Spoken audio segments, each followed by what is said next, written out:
Alright guys, so here we are, 2019 Dodge Challenger RT. Now I've actually always wanted to drive one of these. It's been one of those cars that I've always looked at on the road. I'm like, that's a pretty cool car. It does have retro styling, and if you don't know what retro styling is, this car was styled from the Challengers of old, and I think it looks really good. It's probably one of the best looking cars out of America out there. If you're looking around, you go to a car show, you go to a different show, Challengers always stand out no matter what's under the hood. From a V6 to the Scat Pack to even the Hellcat, every Challenger looks pretty damn good in my opinion.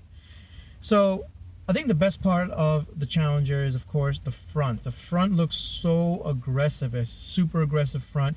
It has those really nice round eyes. Kind of remind me of BMW lights a little bit from the 90s and the early 2000s, those angel eyes. Well, the Challenger's got those. Those are my favorite type of lights. So it's got that, and it just looks menacing from the front. It's got that relatively large hood scoop that looks so aggressive in the front. It's got that, small little grill between the lights. It's got a big gaping mouth at the bottom. I think it just looks the part. It looks the part of a very good muscle car, and this is what this is, a very, very good muscle car. So what is a muscle car? A muscle car really is a car that you kind of know what it is before you even see it. It's a car designed for straight line. It's a car designed with a V8. It has to have, a muscle car has to have a V8 for sure. I don't think you can call a muscle car without the V8. So I don't think the V6 Challenger really is a muscle car, but you can prove me wrong. Let me know in the comments if you agree or disagree with me. I'm sure a lot of you will disagree with me, as you usually do. But I think this car looks the part of a muscle car, and just the side profile has a really long hood with the hood scoop in front of it. It's got a very small cabin, which I'm sitting in here. It's not as spacious as you think. It's a very large coupe, and it's not as spacious as you think in here. But it does the job. It does pretty well. And in the back, I love the taillights. I mean, I think those taillights look really awesome at night. They light up really well, those LED taillights. I think that's the small refresh that they did with those lights went really far to making this car look really, really good. So looking at the rest of the car as a package, I think one of the main reasons why people buy this car is for the looks. You're tired of getting a boring Accord or a Camry or an American sedan that no one really looks at, a Cruze or something. I don't even know what a Cruze looks like right now. Yeah, if I see one on the street, I'll probably know what it is, but I can't even picture it right now. God forbid you get a Sentra, that nasty looking car. I say it's a nasty looking car because I just didn't like driving it. I did a review on it. If you missed it, I'll put a link up above so you guys can take a look at me kind of bashing a Nissan Sentra. So with all that said, let's take a look at the interior of the car. The interior is a drab black interior. It's really dark in here. Even with daylight going through the windows, it's extremely dark. Part of it has to do with the fact that all these windows are very small. It's a very small profile window from the front to the back to the sides. It's really small, so it doesn't let that much light in. That's part of the problem, of course. The other part of the problem is that everything is black here. Everything is it looks cool, it looks menacing, which is what the car's supposed to be, but I think because not enough light gets in, it just feels like you're in a dungeon in here. Do I really care about that? Not really, but you might, so I'm letting you know. I like the gauge cluster. The gauge cluster does a really good job of conveying the information you need. It's got a retro styling. I think they're too small for what they are. I feel they should be a little bit bigger, but some people may like the smallness of it. I prefer them a little bit larger than they are. The reason why they made them so small is so they can fit a nice large screen right in the middle of it, as every other manufacturer is using. They're putting screens in the dashboard. Take it or leave it. I don't really like them. I like the old school analog stuff, but everyone's doing it, so Dodge is doing it too. And they do a pretty good job of it too. So the infotainment system, I don't really cover it for the most part, as you guys know, but the infotainment system is really good in this car as well. I think it does a really good job. Uconnect is probably one of the best in the business in my opinion. Again, I could be wrong. Let me know in the comments if there's something better than Uconnect, but it's better than Honda's nonsense. It's better than Acura's nonsense. It's better than Ford's. I think they do a really good job at that, and people are buying this car for a reason, and it's the looks, it's the interior comfort, and it's the infotainment. Speaking of the interior comfort, these seats, while they're not leather or anything, they are the bottom of the line. They are the houndstooth. They make it sound cool. They're just cloth. They're very durable cloth, actually. These feel like they'll last forever. They're not the most luxurious looking, but they're extremely comfortable. Very large bucket-ish style seats. I say bucket-ish because this car is not really designed to be hustled around corners. It's a car designed for straight line and highway cruising. But for what they are, it does a really good job at holding you in. It's nice and comfortable. I can drive for hours on these seats. All right, enough of me babbling. Let's go ahead and take a little drive and see what the car can do.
All right, guys. So after the little drive, I love the way it sounds. I think the reason you'd buy this car, I think there's two good reasons why you buy the V8 RT Challenger.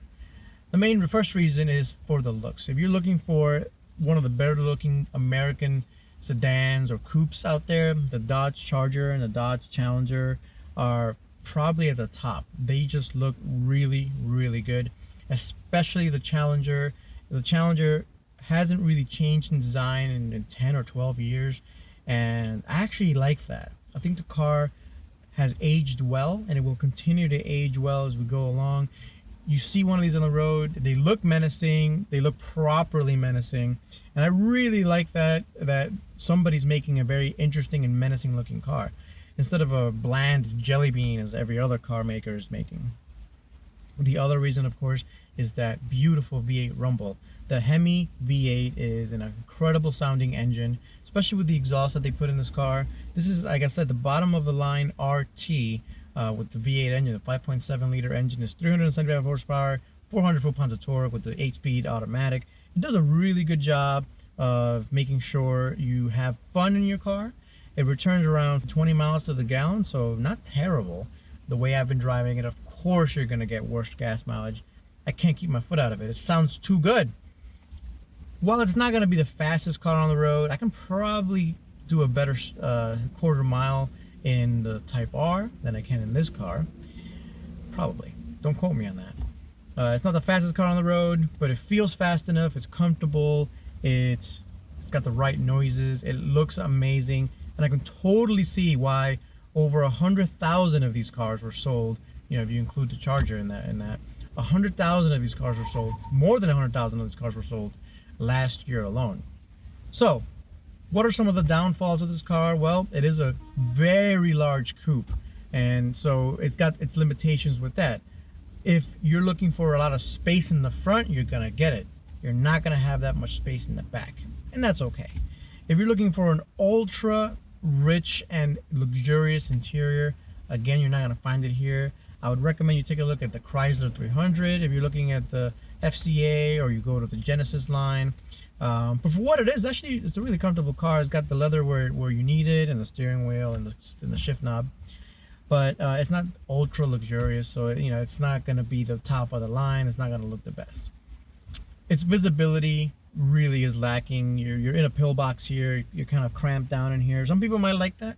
Some people might not like that. Some people like feeling like they're, when you're in a helmet, you feel all crunched in, and you feel all good with that. Some people might not like that.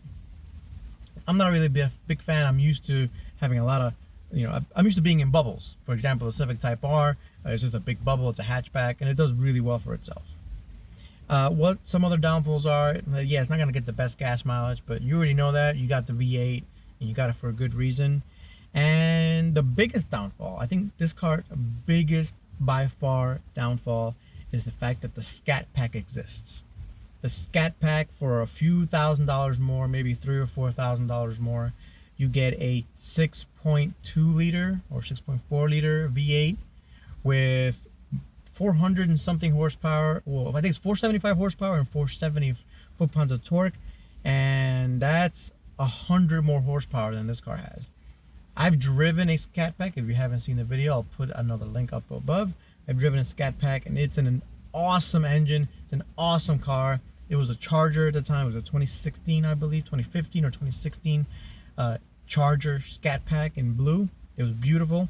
That's the only biggest downfall, I think, about this Challenger. The fact that you can spend a few $1,000s more and get an awesome Scat Pack that I would personally go for. Now, of course, this is a rental car, so I don't expect them to have a Scat Pack. The fact that they had this on the lot at all is a huge positive. So I thank you, Enterprise, for having one of these.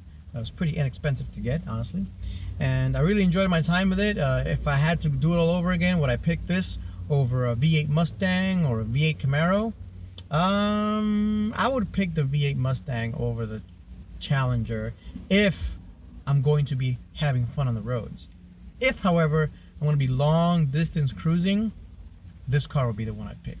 This car does a better job at long distance cruising than the Mustang does, or than the Camaro does nothing good except for performance. I think the Camaro is the better performing of the muscle cars. It's the muscle car that has the SS1LE or the ZL1 1LE package. That's an incredible package. I think it's probably better than it's faster than the GT350. The engine alone is amazing in it.